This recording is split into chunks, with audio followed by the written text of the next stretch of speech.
Hello, BookTube. Well, as you can see, I once again have a guest. This is Christopher Russell from the BookTube channel, Christopher Russell. I will leave a link down below. And he has returned yet again to a video chat. He has not returned to Hyde Cottage. Apparently, people don't want to risk that. No. But we have a subject in mind today, a fascinating subject, because if you've watched Christopher's channel, and some of you probably have, you know that he has periodically described himself as a fairly new reader. Would you say that's accurate? I would say that's accurate. Yes. But Yeah. by that, you don't mean new to reading. Obviously, you've been reading since the fifth grade. You mean a kind of reading, a particular kind of reading. Sure. Yeah. Yeah. So that would be what? Detailed pleasure reading? Yeah. I never thought about describing it that way, but that's yeah, kind of exactly what it is. It's detailed in the sense that I'm paying attention, but it's pleasurable in the sense that I'm doing it for my own edification right now and really no other reason. And that you're new to, fairly new Yeah. to. Yeah. So Yeah. what kind of time frame are we talking about here? Well, I mean, I would really describe it as something that I've been coming into on my own since I graduated college, and I graduated college about a year ago, so Hmm. undergrad. So about a year and a half, I would say, is a good time frame for that. And in that time, do you know many other people in your day-to-day personal life that fit the description of detailed pleasure reading? No, Many other people who do that kind of reading? no, No, no, no, not really at all. no. No. So I assume we might be retreading ground from your BookTube newbie tag, but I assume that was part of the reason, part of the allure of BookTube.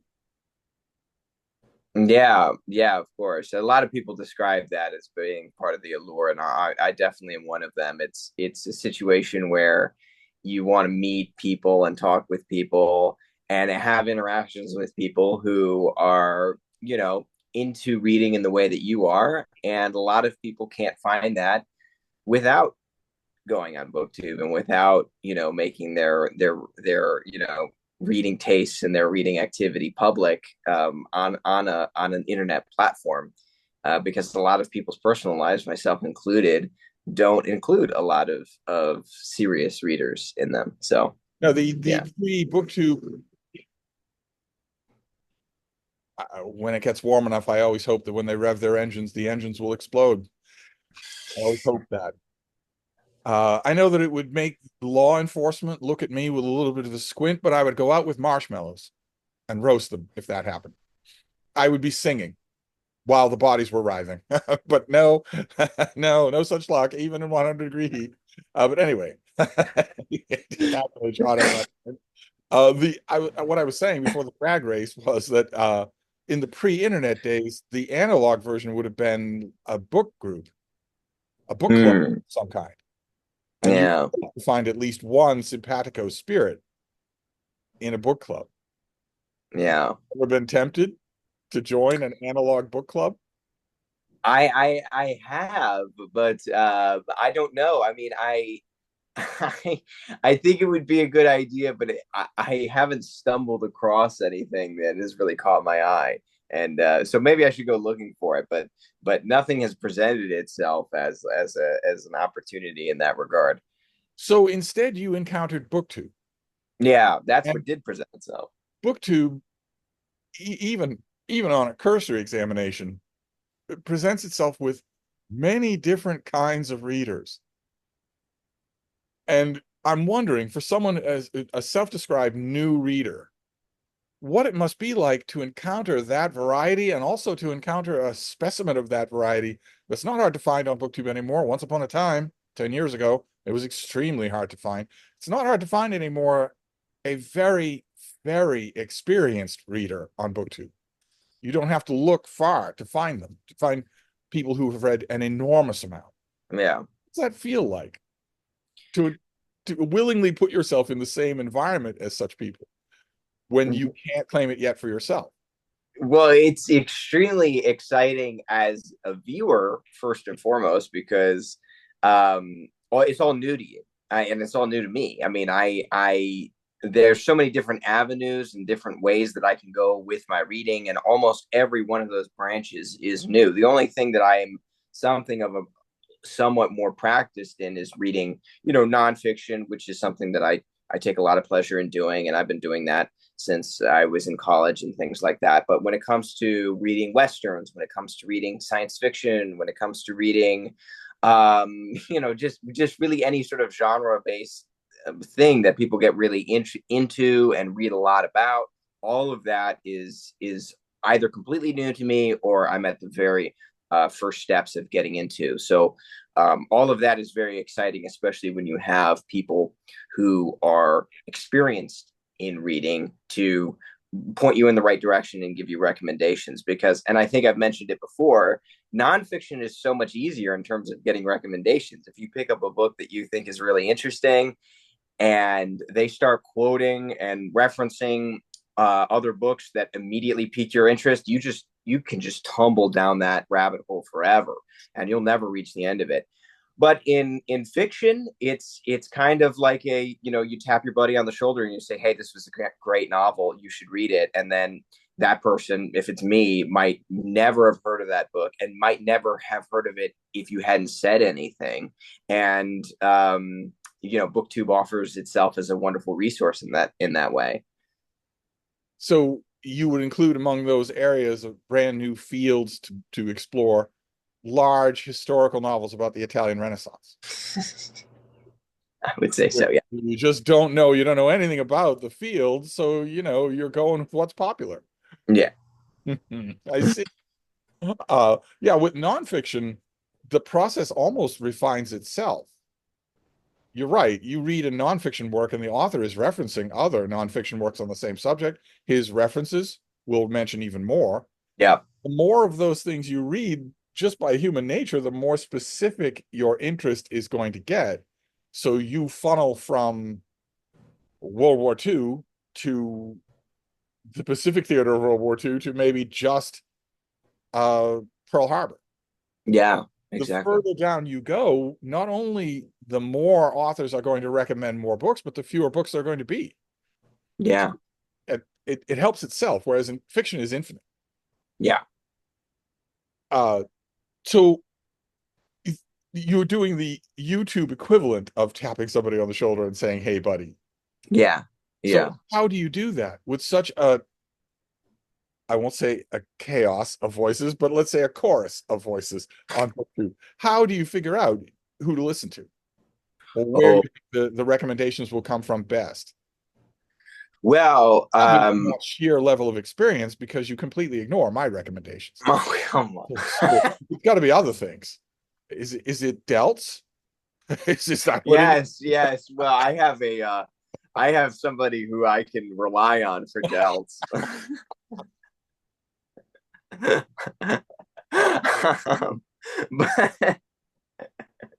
but I think it's what places like TikTok lack, and it's authenticity. I mean, if you are watching a channel, if they're talking about a book that you have no interest in ostensibly because you don't read in that subject, or that's not something that you are very familiar with, or it doesn't grab your eye, whatever the case may be. And this is a person who's read a lot in that subject. This is a person who's read a lot of those types of books, and they are just enthusiastically enthusing about a book. You can tell right away that person is being genuine, and that sincerity is oftentimes very captivating. You want to know and have that experience for yourself. And it's the one sort of thing that I can trade in on my channel, because I'm not an expert in anything, but what I can do is tell people when I'm authentically what my authentic experience is with the book.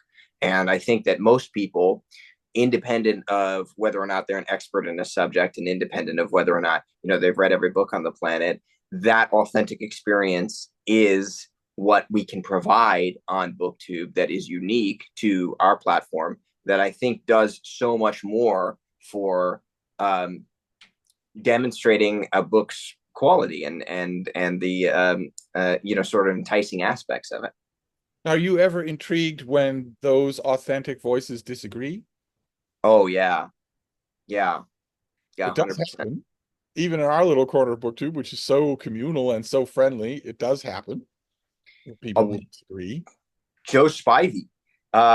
He always has something in one of his videos. Not always, but I always find it interesting when he He will. just raked across the coals the secret history. Donna Yeah, I Tartt, saw that. Yeah, BookTube darling of a book. yeah, he did. He You, called it moronically overrated. you, on the other hand, are the single only person in the history of the world to dislike the agony and the ecstasy. Oh my goodness, I So can't yeah, believe that's true. you do get conflicting opinions. I mean, none of us can agree on Mises. None of us know who he is. Only one of us knows who he is. Well, that's where I get my Delt supplies from.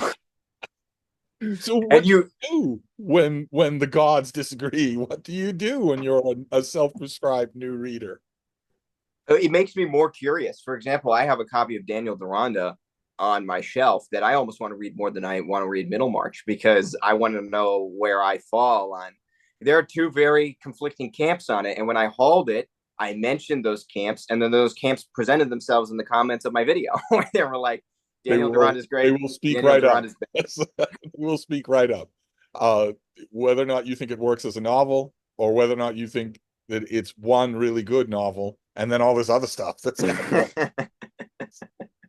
uh, but so the opposing churches of Daniel Deronda spoke up, which brings me to another question, and we can be very delicate. We need not mention names. You don't have to fly into a rage.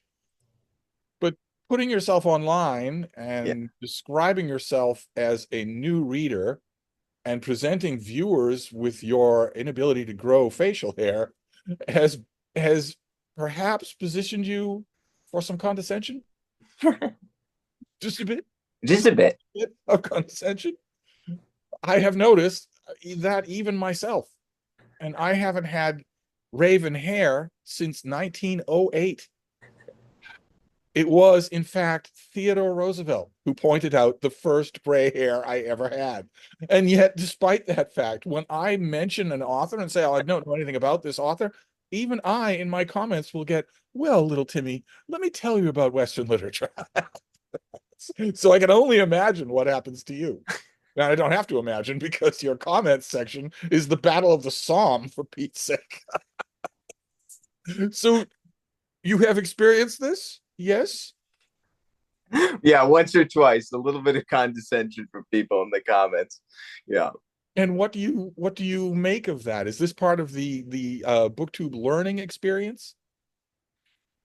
Yeah, I I'm actually it's hard. There are certain things that I like to respond to. There are certain things that I don't like to respond to. A lot of the condescension that you refer to is stuff that I don't really want to bother with. It's when somebody is saying something that I think is actively wrong.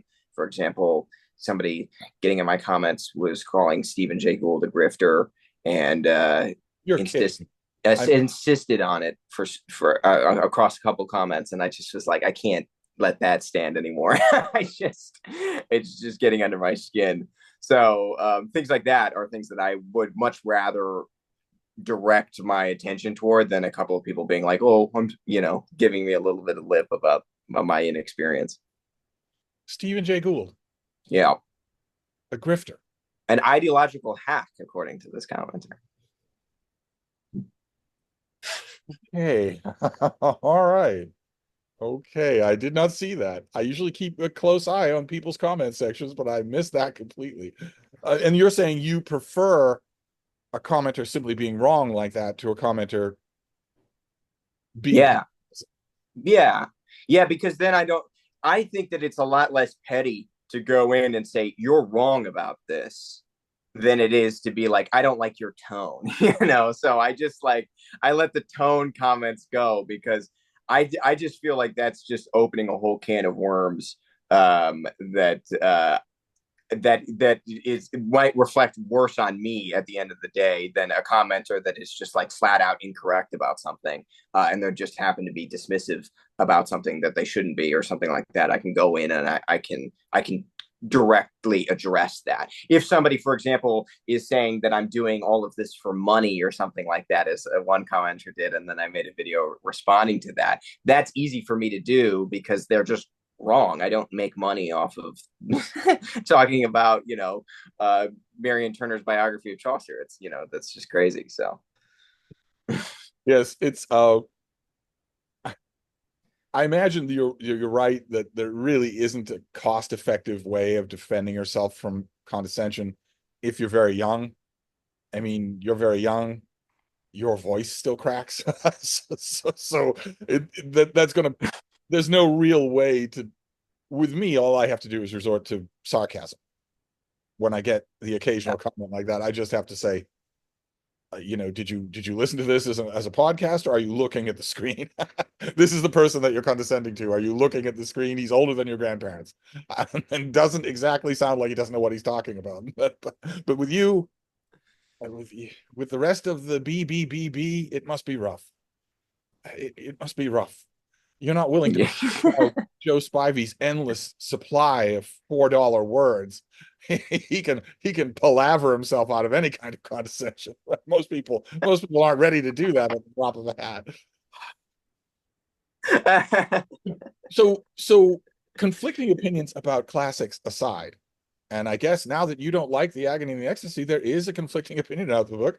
Yeah, it's 500,000 people and you, but that is still a conflict. But those conflicting opinions aside, just being, a self-described new reader, looking out at the vastness of what's out there, does it ever tempt you to bad responses? There are a whole bunch of bad responses to that infinitude of books when you are right at the edge of the ocean.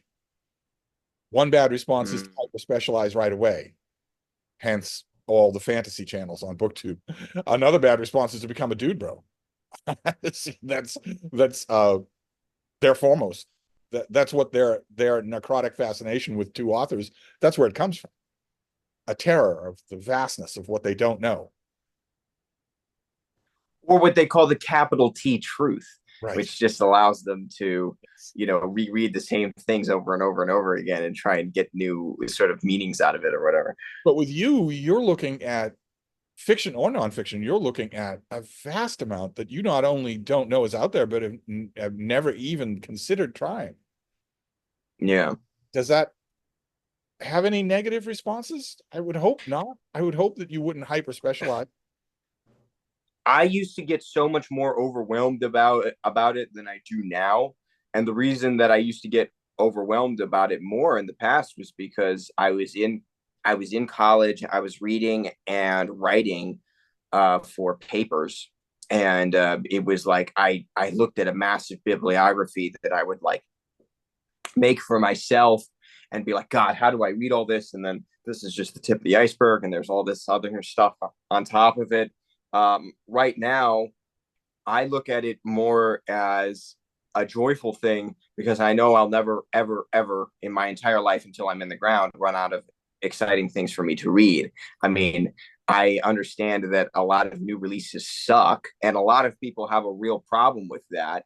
But I don't read new releases, and even as somebody who doesn't read new releases, I know that I still have a lifetime of things to read as it stands. So, I understand a lot of the complaints that people have about things like new releases and stuff like that. But I'm never bored with what I'm reading. I'm never looking for something that I can't get. I have a million places to turn to, a million things that I can read. And for me, it's more of an optimistic experience, way more than it has been in the past, where it felt like homework and it felt like a chore that I was subjected to for a long time. Yeah, college tends to do that. Yeah. Yeah. I used to have experience that myself eons ago as an undergraduate. We would go into a class and we would be told what texts, and friends of mine would say, well, we better run over to the library. This is before the internet. They'd say we'd better run over to the library or every copy of these things will be gone. And I would say, you don't already have copies of these things? I've got them in my room. So the stampede would be from my room rather than for the library. But uh, you read that new Justinian biography that isn't out in paperback yet. That counts as a new release. That's true. Yeah, I do read new releases in nonfiction quite often. I mean, I've talked about my love for Princeton University Press in the past, and they're continually putting out books that I'm interested in. So you are right about that. I guess what I was thinking of was people's complaints about new releases in fiction.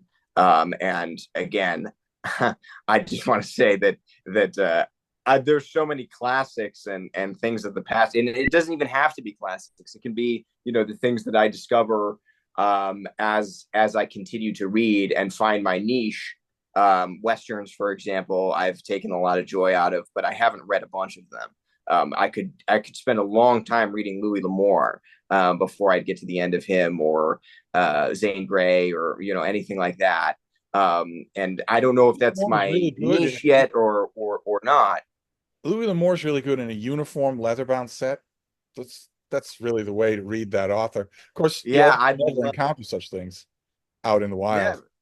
Unfortunately, it's. I mean, if you ever do, you should snap it right up. But you almost never do. It's almost impossible to find a set like that. I mean, The find of a lifetime, some it'd be would the find say. of a lifetime. Yeah, for instance, for $1 a piece, when you have a car and bags to carry it in, that would be. You could be your whole life and not see such a thing. So you'd have to be a psycho to leave something like that behind. You would. Yeah, you would. Yeah. Does, does BookTube set some of your reading? Oh yeah. Oh yeah. I'm Well, reading BookTube events or individual booktubers? both. I mean, I'm reading Larry McMurtry's Lonesome Dove right now for both the Lone Star Book Club, which Randy Ray is doing, and for June on the Range, which is just an event here on BookTube, of course. And then I think there's so many events that I've participated in already, and so many events that I will be participating more in the future. And what's great about the events is it isn't so much that they make you interested in reading something that you wouldn't normally be interested in. That can happen, but for me, it's more like, okay, I have a couple of westerns on my shelf. When when is there going to be a better opportunity to read those westerns than during June on the Range? Same thing with Jane Austen, who gets her own event, or Victober, and all these other things where it's like, I'm already interested in it. I already have a couple of books on it that I want to read or reread. I'm just waiting for when those things present themselves, and then BookTube gives itself up as through these events a wonderful opportunity to end up reading those. They're good company. You're in good company. It's like the old world analog equivalent of, you maybe are on the last chapter of a book you're really, really enjoying, and you get on the subway and 20 feet away, there's someone reading that book. Yeah, Every once in a blue moon in the pre-internet days, that would happen to me. really. And I wouldn't control myself. Well, I don't control myself anyway. I'm basically a golden retriever when it comes to meeting new people. I don't Yeah, control myself anyway. And I might add, I'm also a golden retriever in terms of their receptivity. I don't have mm, anybody say, "Oh, I don't really want to talk." Instead, they're perfectly happy. It's a canine trait, yeah, I think. But I would go right up to that person and say, "Oh my yeah, God, where are you? I can't believe the random chance of, I've got it right here and you're reading it too." But BookTube is that on the internet. It's that yeah, equivalent on the internet. You're reading something, then you turn on a bunch of videos of people reading either it or something like it.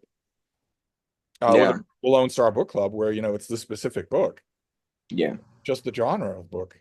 Westerns, June on the Range. My own June on the Range experience last night was explosive, as I will be revealing in a video that is going to cause all kinds of people all kinds of trauma. It was explosive. Wow, I'm excited. Startled my little bean. So, one other reading related question, since you're a new reader, self-described new reader, and keep in mind when I say that, I'm using your description out of wonder and curiosity, no condescension from me.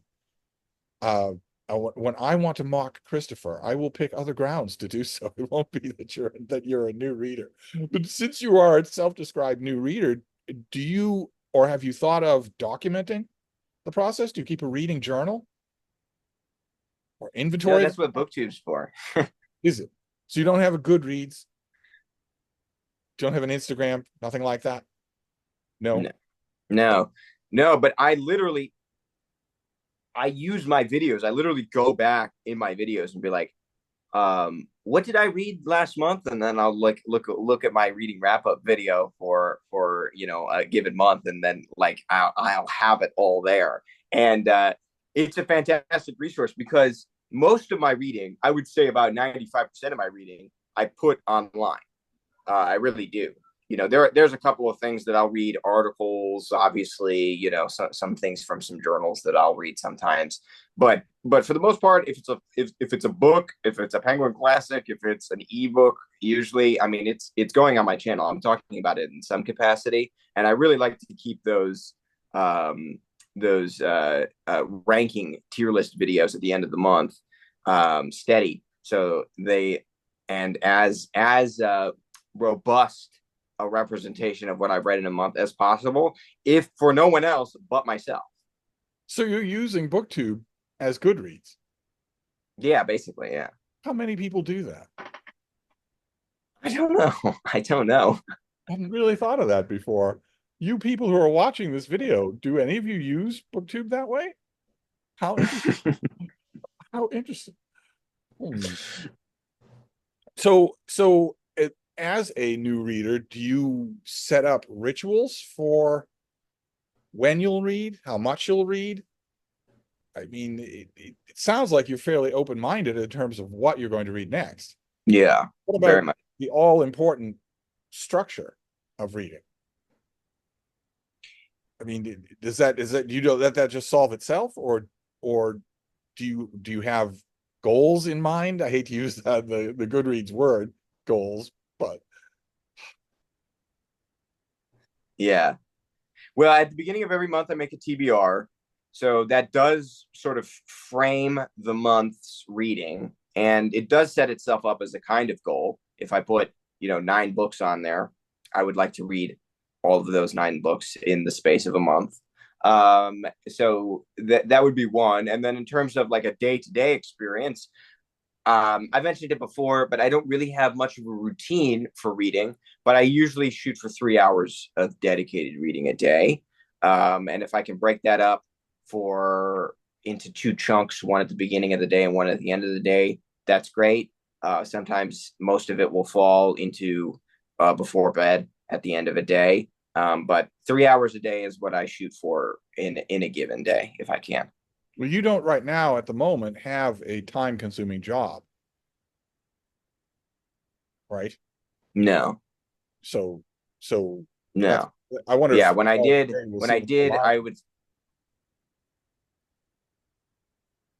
did have a time consuming job, I would still try and shoot for 3 hours a day, but it was a lot harder. And it was hard because I would be so tired at the end of the day that I'd be falling asleep while I was reading. So I would try and read. I forgot who I was talking to. It's boundless sympathy. It's why you need your solid 15 hours a day of sleep. That was pure sympathy. I was talking to somebody. Wasn't mockery. It was pure sympathy. You all need your 15 hours sleep. You're all so tired all the time. It's rough. I know.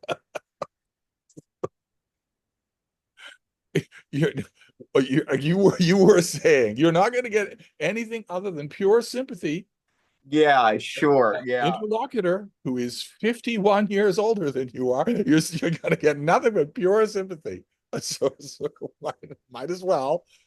Some of us, after working a 9-hour shift at a certain job, will get tired at the end of the day, and it'll be difficult to stay awake while we're reading. And I was experiencing that.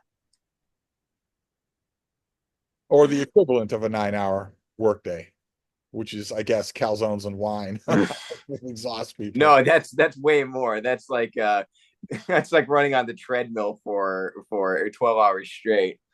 His the wings of the easy chair here in this room are very often the pillow for my guests. With it. I will look over and I will want to make some quippy comment about the latest video that I'm watching, and their head will be on the wing of the chair and they'll be sound asleep, just sound asleep. That happened to me once or twice. Oh, I live with someone who needs a lot of sleep. So, so Mm, story of my life. yeah. Spent the first 4 hours of my day today just waiting for the princess to wake up. That's all. That's all. One point, she sort of surfaced, stretched a little, looked at me like she was expecting the worst. And I said, if you don't want to get up, you can go back to sleep. And she did immediately, went back to sleep. So are you joining BookTube for Rocket Summer, for instance? Yeah, Garb August? that one's difficult. That one's difficult because I don't have a refined palate for garbage.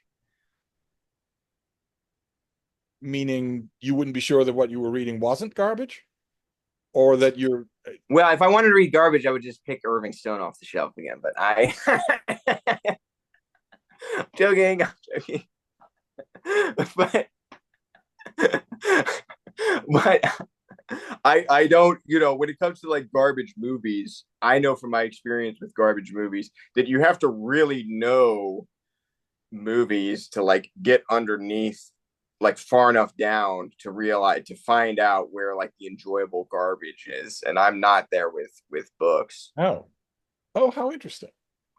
The Yeah. number one objection that I've heard from people about Garb August, they love Criminali's channel and they love the event, but they won't participate in it. The number one reason I've heard for people not participating in it is something I completely understand, which is I've got virtually no time for reading. And here you want me to intentionally read something that's bad when I could be spending that time reading something that's not bad. And I mean, the response would be, yes, it's not, it's bad, but it's fun. You're reading Yeah. with a bunch of other people, but that's actually kind of a thin response in when juxtaposed against a lack of reading time. So, but you're saying something different. You're saying you're not sure you would even be able to pick out garbage. Garbage is a delicate thing. I mean, to respond to what you said, I think that like it's part of the reason why I like reading as widely as I can, because I don't like it when people, their only frames of reference for one classic are other classics that they read, and then they end up comparing one classic with another classic and saying which one's better and which one they like more. And I feel like reading just classics is just, it's almost like you're not even reading.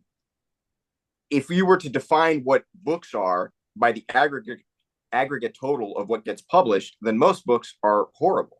And so when you're reading classics, you're reading the exceptions to what Well, books and literature yes, are almost. And so but I have, reading a few garbage books, I feel like gives you some perspective on what most things are. but I have been admonished when in my own approach to Garb August that what you're describing doesn't count. You know. That I should not concentrate for Garb August on books that are bad. I should concentrate on books that are bad that everybody knows are bad instead of picking on stuff that is garb. I mean, you're right. Probably 70% of what I read in a given year is garbage, but Yeah. it's not intended to be. It's Right. authors would be deeply offended if I suggest Right. its fans would be deeply offended. Right. But I guess you're right. You probably need more literary context in order to spot where the fun should even be. Yeah. Yeah. What is the difference between an enjoyable piece of garbage or and what is the versus something that is trying to be great that is just mediocre and doesn't work, like you're saying. I understand that there's a difference. I just mean that all garbage is in a way more representative, or can give you, I think, a greater appreciation for some of the fantastic triumphs of some of our greatest authors. I do understand about the insularity that you're talking about. I was last year I was talking with a Dude Bro reader, and I was mentioning just very gently, very politely, the sexism in No Country for Old Men. And he said, "Oh no, Yeah. it's not bad when you compare it to the rest of contemporary literature." And I said, "Okay, what do you have in mind?" And he said, "Blood Meridian." Literally can't go any further than that. He literally does. I was stunned that he even mentioned the rest of contemporary literature, but that's what he meant. That's what he meant. He didn't mean anything else. Or like that one, what was that one story that you told when you were talking about the Brothers Karamazov, where you said that somebody said that it was like the the War and Peace of Russian literature or something like that. It was We shouldn't laugh. Those people, laughter is the thing that's guaranteed to keep them provincial. I laugh in out of love. Again, I laugh out of love. These people need someone to take them gently by the hand and lead them to Hyde Cottage, where their digestive tracts will be devastated, but their minds will be blown. So somebody, people have been emailing me for weeks now that the next person who comes here should be right conscious that he should come here and we should do multiple videos together. One person wrote to me a few days ago and said, that I'm willing to put up with him being in your videos if you can guarantee me that he leaves changed. They didn't even specify changed how. I don't know why. well, do you think he knows about us? Do you think he watches us? Well, I don't know about you. It's thanks to my rather manic proliferation. I don't know if you know this, but I've made over 100 videos. And when you made over 100 Just a videos, few. you show up when people look at BookTube. So it's likely that he knows. Yeah. I don't know if he knows about you. Uh, Well, I didn't mean us in terms of you and I. I meant you and then our little corner of BookTube specifically. But yeah. oh, I think he'd learn about us pretty quick if I did a video about him, and I've been very tempted to do so. Because again, out of love. I don't think he's yeah. far off. I don't think he's far off from being a real reader. I don't think he Yeah. realizes I don't. how memeable he is. I don't think he Yeah. realizes, Yeah. which is charming in a way. Yeah. You always want to you're always hoping that the person will know that they are memeable. You're always hoping that that will be the case. Yeah. That they won't be caught by surprise if suddenly there's, oh, I don't know, a Delts meme going around. You don't want them to be caught by surprise. You want them to be in on the joke.